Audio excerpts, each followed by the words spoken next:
2025년 2월 26일 수요일 새벽기도입니다.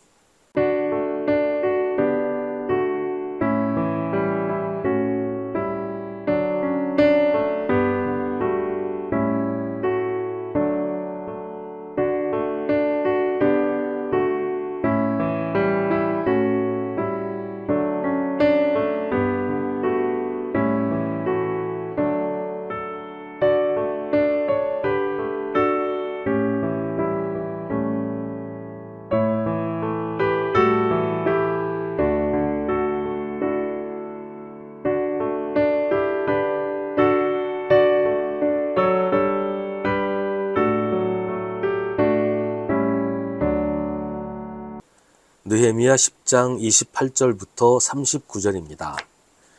이 밖에 나머지 백성 곧 제사장과 레위 사람과 성전 문지기와 노래하는 사람과 성전 막일꾼과 주님의 율법을 따르려고 그 땅의 여러 백성과 인연을 끄는 모든 이들과 그 아내들과 그들의 아들 딸들과 알아들을 만한 지식이 있는 이들 모두가 귀족 지도자들과 함께 하나님의 종 모세가 전하여 준 하나님의 율법을 따르기로 하고 우리 주 하나님의 모든 계명과 규례와 율례에 복종하기로 하였으며 그것을 어기면 저주를 받아도 좋다고 다음과 같이 맹세하였다.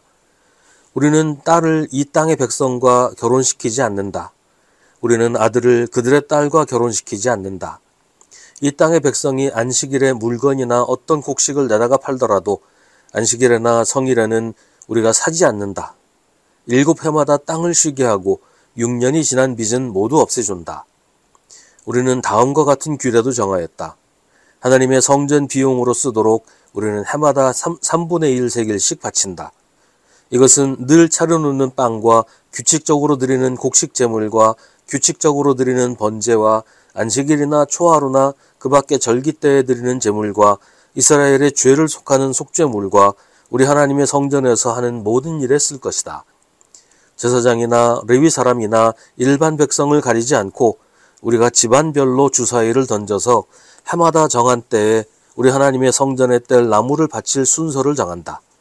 그것은 율법에 기록된 대로 우리 주 하나님의 제단에서 불사를 때 쓸 나무이다. 해마다 우리 밭에서 나는 만물과 온갖 과일나무의 첫 열매를 주님의 성전에 바친다. 율법에 기록된 대로 우리의 맏아들과 가축의 첫 새끼 곧 처음 난 송아지와 새끼 양을 우리 하나님의 성전으로 가지고 가서 그 성전에서 우리 하나님을 섬기는 제사장들에게 바친다. 또 우리는 들어 바칠 예물인 처음 익은 미레가루와 온갖 과일나무의 열매와 새 포도주와 기름을 가져다가 제사장의 몫으로 우리 하나님의 성전 창고에 넣기로 하고 또 밭에서 나는 수출 가운데서 열의 하나는 레위 사람들의 몫으로 가져오기로 하였다. 농사를 짓는 성읍으로 돌아다니면서 열의 하나를 거두어 드릴 사람은 바로 레위 사람이다. 레위 사람이 열의 하나를 거두어 드릴 때에는 아론의 자손인 제사장 한 사람이 같이 다니기로 하였다. 레위 사람은 거두어 드린 열의 하나에서 다시 열의 하나를 떼어서 우리 하나님의 성전 창고의 여러 방에 두기로 하였다. 이스라엘 자손과 레위 자손은 들어바칠 예물인 곡식과 새 포도주와 기름을 그 여러 방에 가져다 놓기로 하였다. 그런 방은 성전 기구를 두기도 하고 당번 제사장들과 성전 문지기들과 노래하는 사람들이 쓰기도 하는 곳이다. 우리는 우리 하나님의 성전을 아무렇게나 버려두지 않을 것이다. 아멘. 이스라엘 백성들은 하나님의 계명과 규례와 율법을 따르기로 하면서 율법을 어기면 저주를 받아도 좋다고 맹세합니다. 그냥 지키겠다고만 해도 되는데 굳이 어기면 저주를 받겠다 하고 하는 이유는 그만큼 자기들의 결심이 굳건하다는 것을 확인하기 위해서일 것입니다. 어겼을 경우에 대한 제재를 정하지 않으면 율법을 지키는 일에 대한 긴장이 느슨해지고 율법을 어기는 것을 쉽게 생각할 수 있기 때문입니다. 우리 신앙도 그렇습니다. 우리가 하나님의 말씀을 어기고 하나님의 뜻에서 벗어난다고 해서 하나님이 즉각적으로 처벌하시지는 않아요. 주일에 예배 한 번 참석 안 했다고 뭐 다리가 부러지는 것도 아니고 헌금 한 번 안 했다고 사업이 망하는 것도 아니잖아요. 하나님은 그런 식으로 우리를 통제하고 억압하시지 않습니다. 그러나 우리 자신에게 하는 우리의 다짐은 좀 더 철저할 필요가 있다는 말이지요. 하나님은 나를 벌하시지 않으시지만 나는 결코 하나님의 법을 어기지 않겠다고 다짐하면서 스스로를 다그칠 필요가 있어요. 그렇지 않으면 한없이 느슨해지고 결국은 하나님의 법을 가볍게 여기고 대수롭지 않게 여기게 될 수가 있단 말이죠. 이스라엘 백성들이 맹세한 내용 가운데 가장 먼저 언급하는 것은 우리의 딸을 이 땅의 백성과 결혼시키지 않는다 하는 것입니다. 이게 이 정도로 중요하고 시급한 일이었을까요? 여기서 말하는 이 땅의 백성은 사마리아 사람들을 말합니다.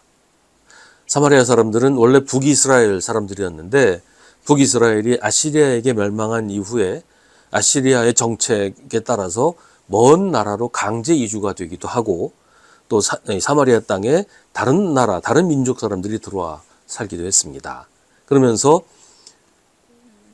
이스라엘의 정체성이 완전히 사라지게 된 겁니다.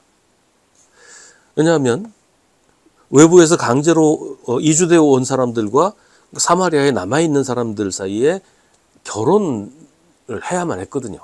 그게 아시리아의 정책이었어요. 혼혈 정책으로 원래 살던 사람들이 정체성을 없애는 게 아시리아의 정책이었단 말이죠.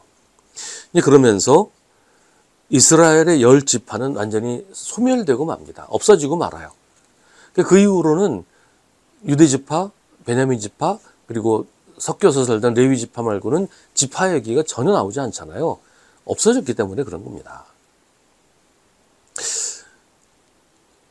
지금 율법을 지키겠다고 맹세하는 이 사람들은 남유대의 사람들인 유다지파와 베냐민지파와 레위지파 사람들이에요. 이들은 남유다를 정복한 바빌로니아의 정책에 의해 이스라엘 백성으로서의 정체성을 유지하고 있었어요.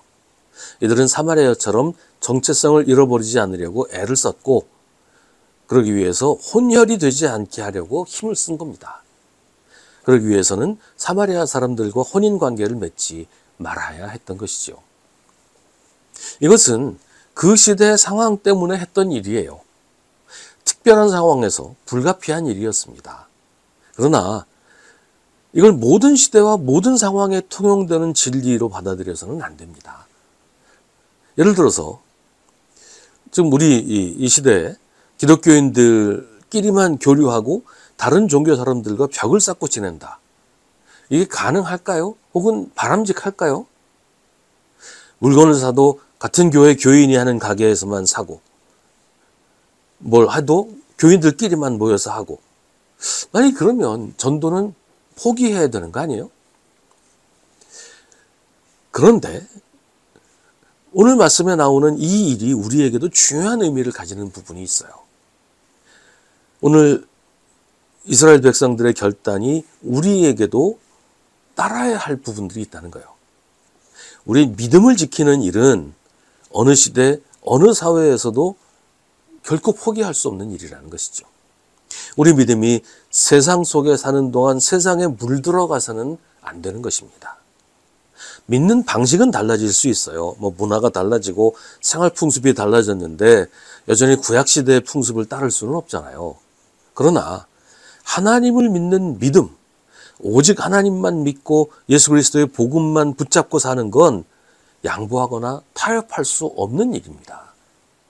우리의 구원이 오직 예수 그리스도를 믿는 믿음으로 말미암는 것은 아무리 세상이 바뀌고 문화가 달라져도 변할 수 없는 것이기 때문입니다. 우리의 순종, 우리의 충성, 오직 예수 그리스도를 향한 것이어야만 합니다. 세상과 적당히 타협하고 세상에 적당히 양보하는 믿음은 온전한 것일 수 없습니다. 다른 종교와 대화도 하고 협력도 할 필요는 있어요. 그건 잘못된 일이 아니에요. 하지만 그렇다고 다른 종교의 진리를 적당히 받아들여서 기독교와 뒤섞어 놓고 그래서 신앙의 본질을 흐려놓아서는 결코 안 되는 것입니다. 우리 믿음은 오직 주 예수 그리스도를 믿고 섬기며 순종하는 것입니다.